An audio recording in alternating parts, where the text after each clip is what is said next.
90,000 people will be out there talking about it. These guys don't talk. I'm promoting. Is that fight happening in Vegas still? I'll let you guys know that's that much. Regarding this DKO boxing thing, it did seem kind of interesting because I know that there was the Netflix upfronts, and I believe there were rumors that perhaps something was going to happen there with this Canelo and Crawford. Turkey was pretty big on making it clear that you would be the head promoter, and then he did say, actually, you were the head promoter and they didn't have a broadcaster. And then it was, actually, Sellers going to promote it, and it's going to be his own pay-per-view, Ring Magazine. What happens when Terence Crawford boxing's slickest tactician steps into the ring? With Mexico's pound-for-pound king, Canelo Alvarez, you don't just get hype, you get history.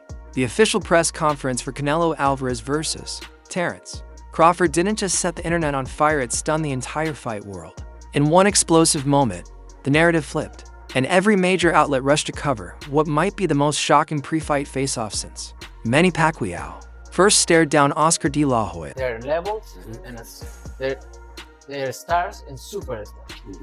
Okay, and they made the championship, not the championship made them. But this wasn't just a press event. It was a declaration of war. And make no mistake, Terence Crawford came in swinging, mentally and verbally. Held in Las Vegas with Super Bowl-level grandeur, the press conference was expected to be all show. Instead, it became a strategic masterclass. Crawford wasn't there to entertain, he was there to make a statement. And even fighters like Ryan Garcia, watching from the sidelines, felt the weight of the moment. No, not YouTuber fight. Huh? Not YouTuber fight. Okay? They need to talk and talk about fighting. They're gonna say something. The people know we are great fighters. We're not great fighters. We don't need to talk. I am sure. And then in the mid of September, we will have one of the greatest fights ever happened in boxing. And I am sure. And Crystal, starts good. Next one. Please.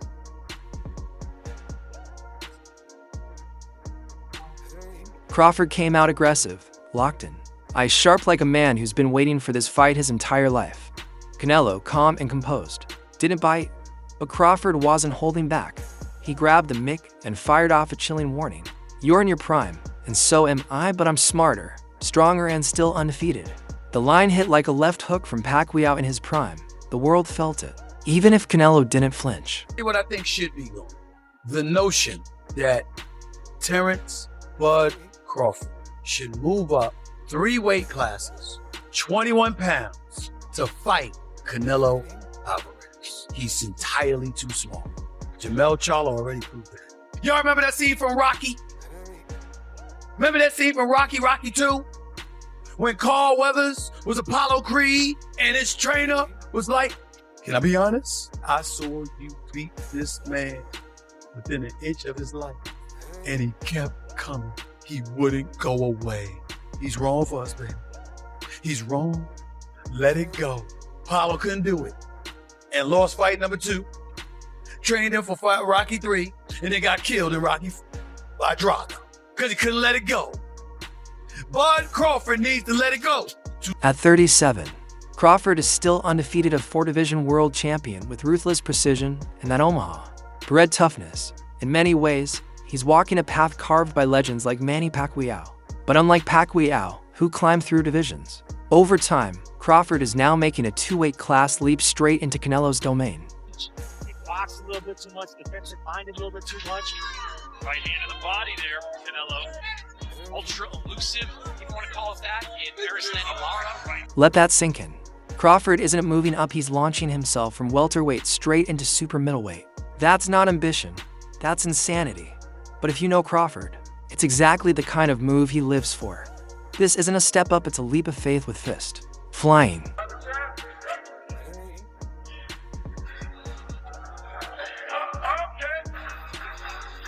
And then came the twist. Crawford didn't play it safe, he unleashed. He accused Canelo of ducking him for years, tore into his list of recent opponents, and made it clear this isn't a money grab.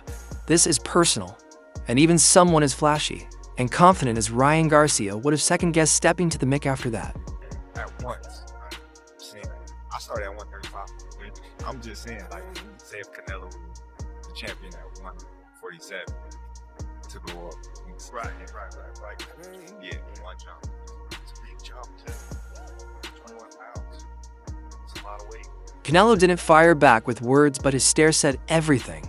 It was the same cold, calculated look we saw before he destroyed Caleb Plant and silenced Billy Joe Saunders. But Crawford isn't another talker. He's different.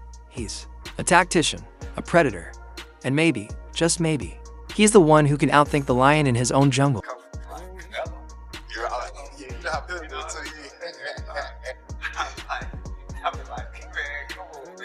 So every time he say that, I just be like gradually getting it, like looking at it, like okay. He's like, he's not that big. So he heavy, but he's not that big. Right. And I'm just like, I'm laughing, but at the same time it started getting like, oh man, maybe he's going to something. And then I started sizing him up, and I'm like, all right, Canelo 5'7". My arms longer. Yeah. He's strong, I'm strong. Right. To me, skill for skill. Right. Canelo not the biggest 168 fighter. So I just started looking. Let's not act surprised. Crawford has been calling for this fight since before he became undisputed. He's had Canelo in his crosshairs for years, just like Manny Pacquiao once had Floyd Mayweather. Critics called it a mismatch, said it was too risky. But Crawford isn't chasing fame, he's chasing legacy. Eating up big dudes all my life. Because they underestimate y'all. It's just, even if they didn't, I'm going to beat you up. I can fight. Right. So if you watch, like, all these dudes bigger than me, like, I don't care. But I'm going to find a way to win, no matter what. In September, are you going to pull this? I shook up the world. I told you.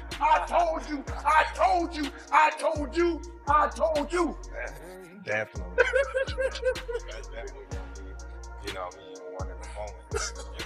I need the doubters to fuel me.